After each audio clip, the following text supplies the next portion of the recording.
Isso aqui é só para tirar, você vai fazer isso aqui, né? Tá? Certo? Se você não achar que essa lixa aqui deve ser 120, mas 120 ou 150. Mas para a parte interna, ó, isso aqui esquece, cara. Não, isso aqui depois joga água e vê se ele volta. Joga umas aguinhas. Eu acho que você devia fazer isso agora, a gente devia fazer isso agora. É, com calor. Mas aí não vai... e vapor, né? Não, deixa a água aí, mas vamos lixar, depois que ficar tá bonito, aí a gente põe água e tá. que voltar, voltou. Tá, nivela isso aqui porque depois vamos para outra parte.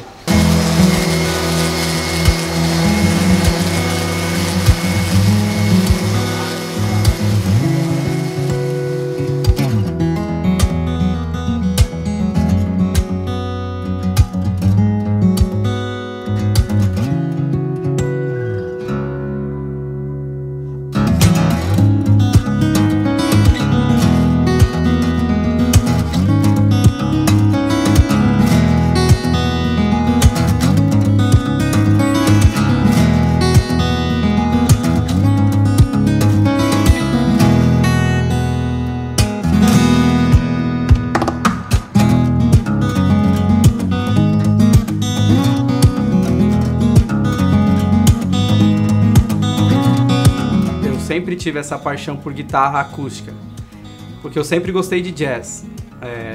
Cheguei a estudar na Fundação das Artes São Caetano do Sul, lá com Marcelo Gomes. Estudei até o nível 6, aí abandonei, porque não dava mais para conciliar a vida de luthier e vida de músico. Acho que não dá para fazer as duas coisas. Se você quiser ser um bom profissional, você tem que se dedicar inteiramente àquilo. Eu penso assim, né? Então eu me abdiquei assim da música nesse ponto para ficar focado em luthieria. E aí eu tinha essa paixão assim, sempre gostei de rock, de ouvir Satriani, Stevie Vai, outros músicos, né, e fusion, mas jazz era aquele negócio que me tocava, né, de ouvir frases de guitarra de jazz assim, eu ficava, nossa, essa guitarra fizeram exclusivamente para aquilo, a guitarra não tem nem captador na ponte, né, não dá para fazer um rock and roll. E aí aquilo me fascinava. E quando eu trabalhava com o Benedetti, com o Henry Roa, eu cheguei a falar com o Henry assim, por que a gente não vê alguma coisa de fazer um curso ou tentar montar uma guitarra de jazz, né? E na época eu até entendo, o Henry falou pra mim, isso daí não dá, não tem nada a ver, porque a situação e tal. Mas eu entendo que a gente hoje já tem dificuldade com ferramentas, né? E imagine isso em 2004, até 2006 que eu fiquei lá. Então a situação era pior, né, de ferramenta no Brasil e conhecimento dessa técnica e tal. E aí foi um negócio que ficou comigo, desde quando eu saí de lá eu ficava, queria fazer, tentei fazer em casa uma sozinho com os conhecimentos adquiridos assim, via livros que não tinha muito fundamento, porque aqui no Brasil não tinha nada relacionado a isso. Mas isso foi sempre minha paixão. E aí quando eu fui para os Estados Unidos em 2010 para focar só nisso, foi legal que foi um curso curto, né, de uma semana e pouco lá com o Dale Unger, fazendo uma guitarra top do zero e você ter seu conhecimento de luthier num curso que é voltado para quem já tem experiência, apesar dele pegar até pessoas que não têm habilidade nenhuma, né? E aí aconteceu de você terminar um instrumento e você falar, então é assim que funciona, tal. Isso daí começou a ser uma paixão, sempre quis melhorar e melhorar e melhorar. Ó, você tem que tirar essas marcas todas, tem que ficar bonitinho que nem esse aqui, ó, tudo limpinho. Pode fazer isso aí. Tem que deixar bonito. Isso você faz em 5 minutos, não faz? 10? Isso daí menos. Não, é só um tequinho só. Então você guarda lá, por favor, irmão, vai. Tá, deixa eu ficar lá na sala controlada. A umidade é controlada. Estava com a lista ali que eu tava... Humidity is controlled. Os caras vão me xingar agora aqui. Vai sem máscara. Eu pensei que você tinha feito tudo, rapaz. Não, ó, ficou faltando só um tequinho aqui dele. Essa é uma forma muito high-tech e a minha escada também.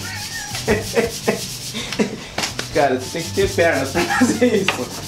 Ok, qual que é o molde? Eu acho que esse aqui... É o OM aí, o... Qual que é? Eu acho que esse aqui é o OM, ó. Pessoal, vocês não vão mostrar esse desperdício não, né? Isso aqui é uma peça inteira de Mogno. Não brinca. Olha aqui, ó, um Mogno inteiro. Mas você tem que considerar que isso aqui foi feito há 15 anos atrás, ou mais.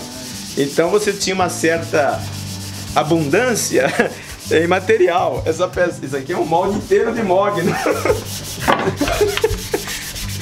Ai, gente, isso é um crime hoje, né?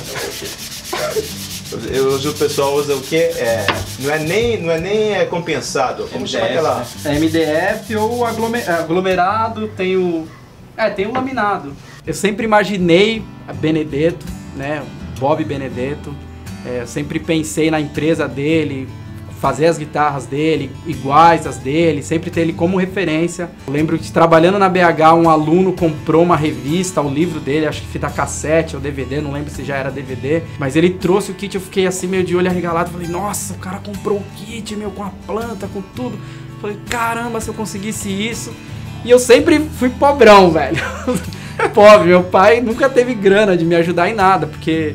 eu fui para os Estados Unidos com empréstimo feito em 20 vezes, entendeu? No banco. E, tipo, meu pai até na aula de guitarra, quando eu estudava guitarra, eu falei pro meu pai, eu tô meio ruim de grana, dá pra você pagar a mensalidade, que era R$40. Meu pai pagou um mês e no mês seguinte falou, filhão, se vira aí que não dá não. E eu, putz, aí... então foi tudo muito difícil, né, de conseguir.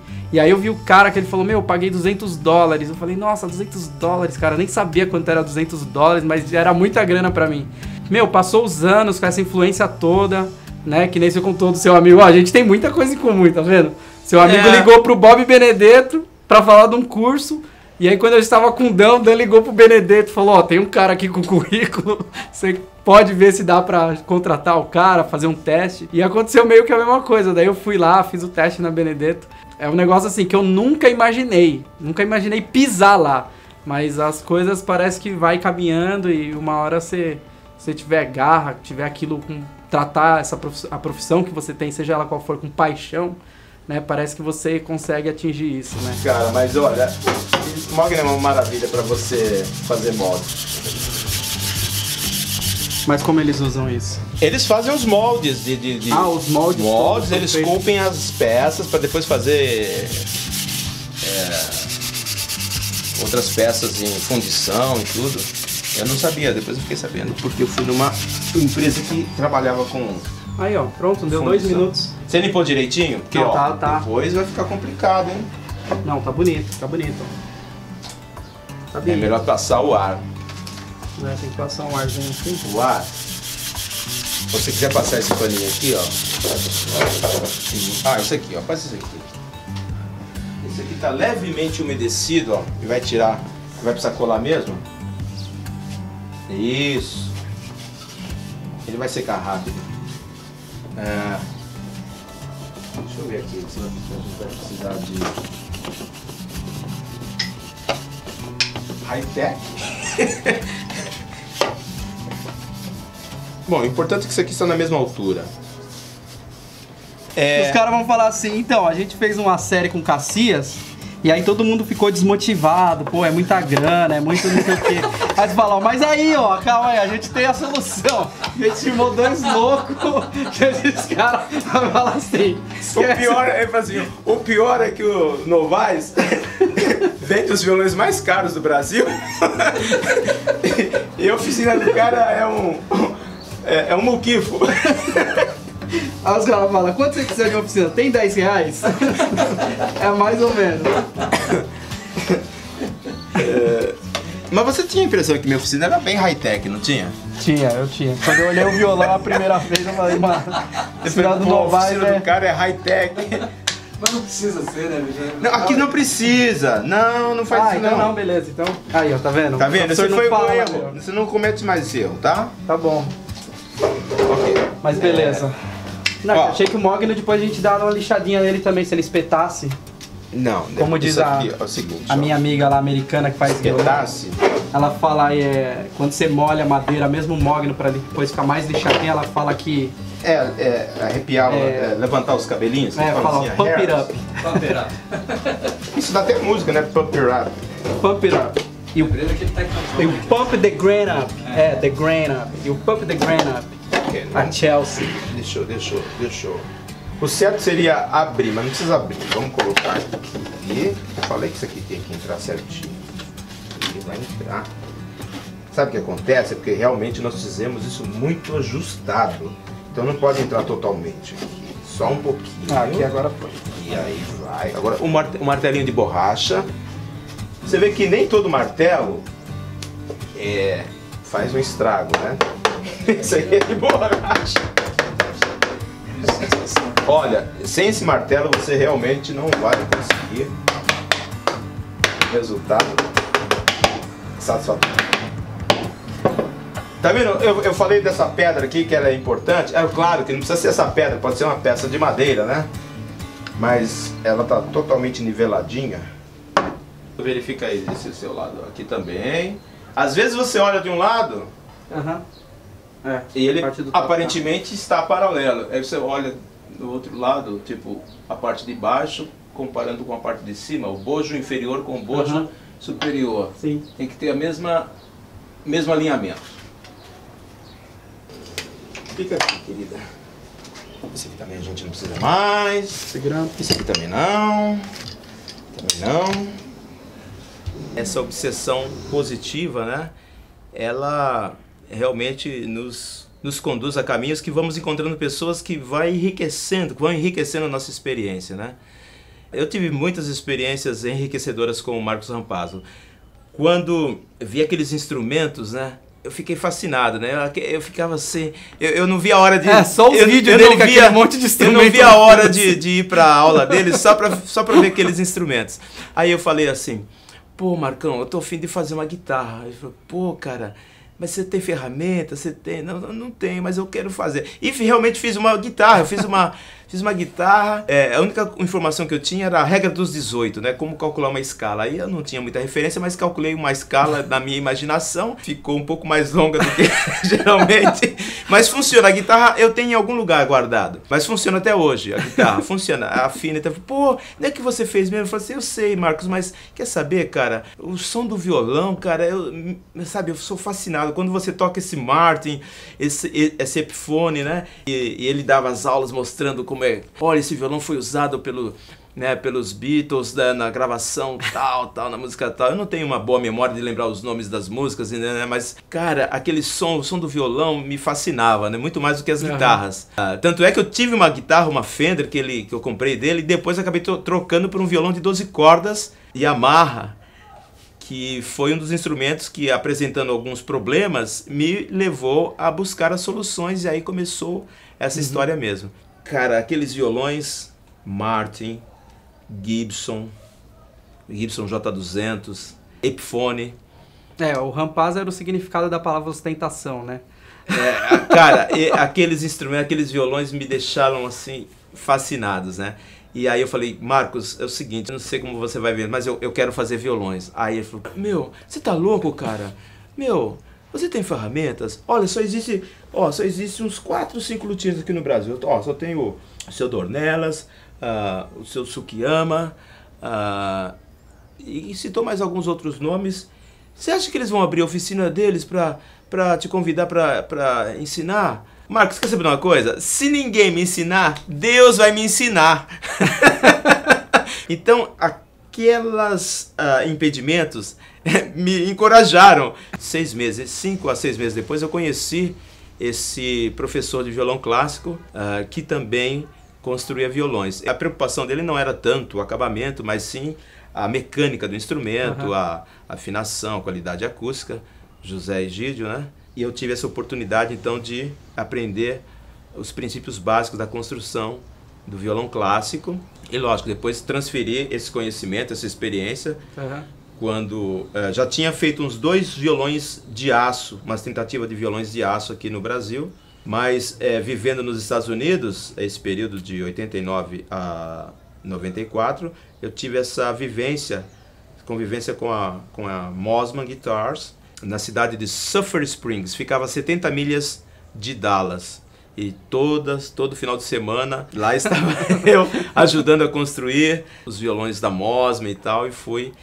E tem um violão Mosman comigo, que eu construí nas oficinas. Eu conheci os violões do Novaes em 2008, eu não conheci ele pessoalmente em 2008, eu conheci ele pessoalmente um pouco mais pra frente.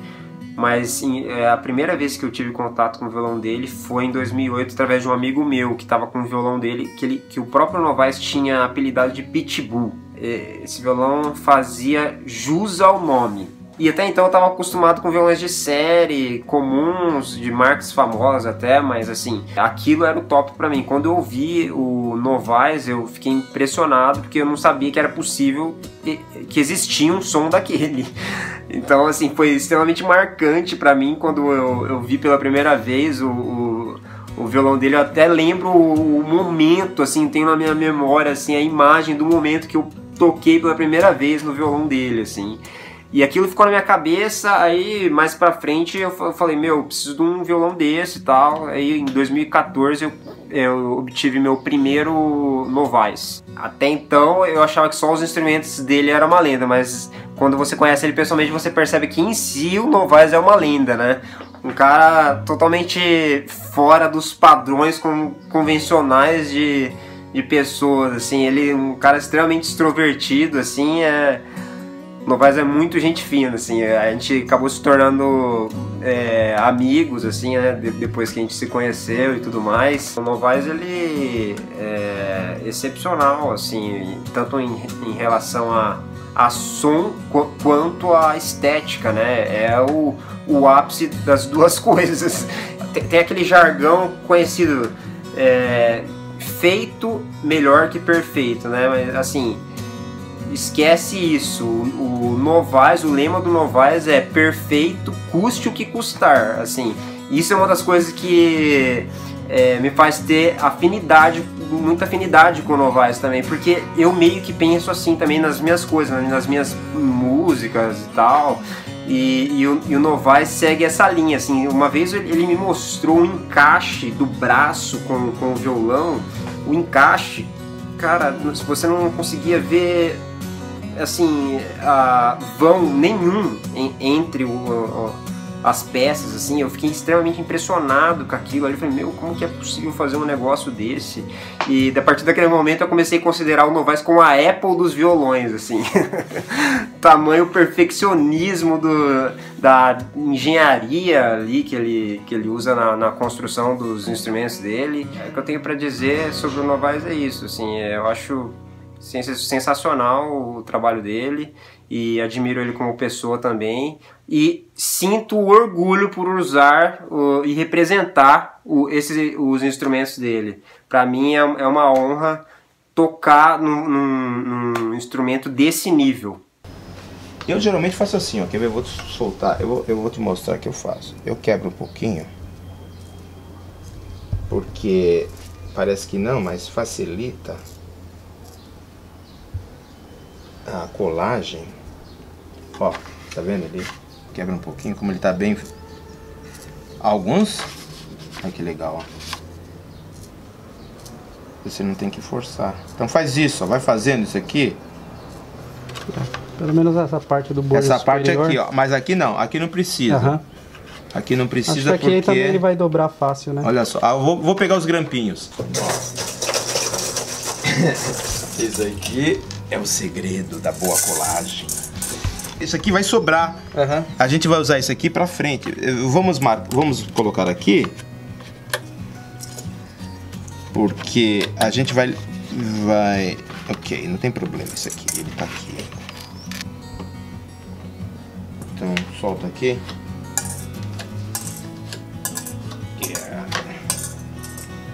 Ó, vou dar uma dica muito importante para os luthiers não tão experimentados e para os futuros luthiers.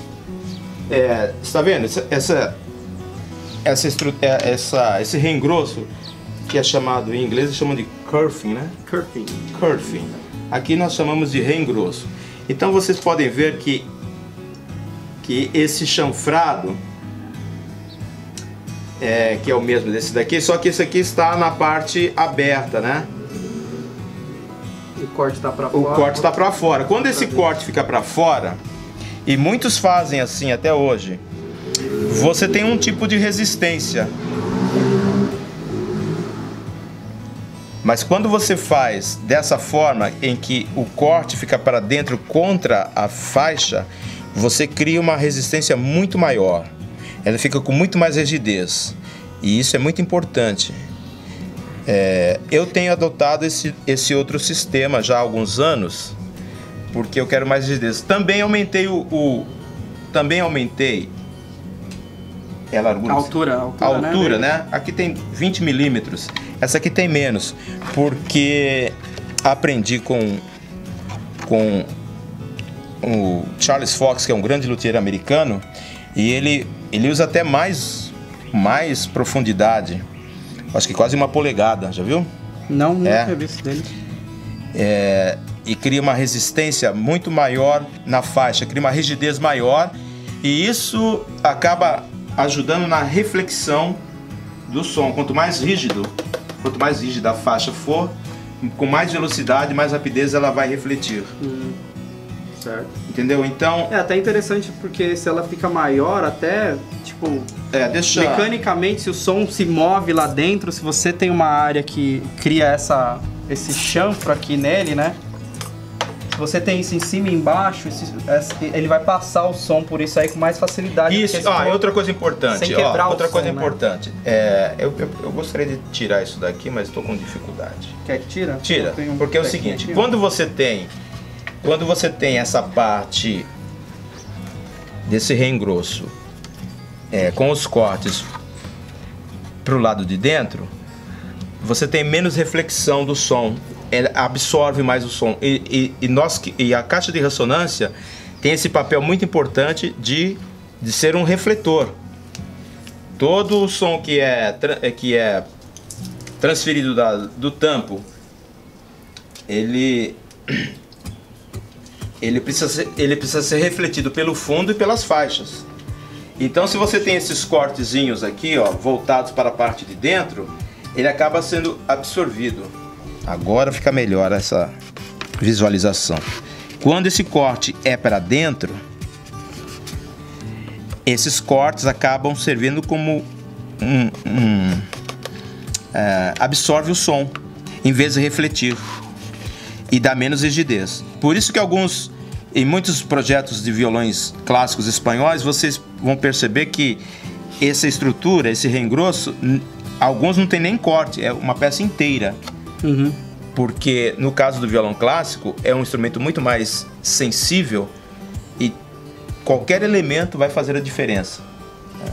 Existe uma diferença muito grande no violão clássico com relação ao violão de aço. No violão clássico, você tem por natureza a presença das frequências baixas é mais presente, e o luthier tem que buscar as frequências mais altas.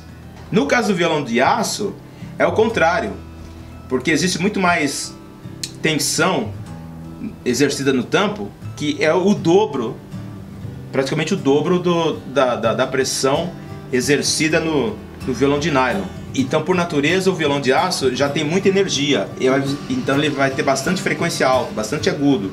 Então nós temos que buscar as frequências mais baixas, manipular a construção para conseguir mais a presença das frequências baixas.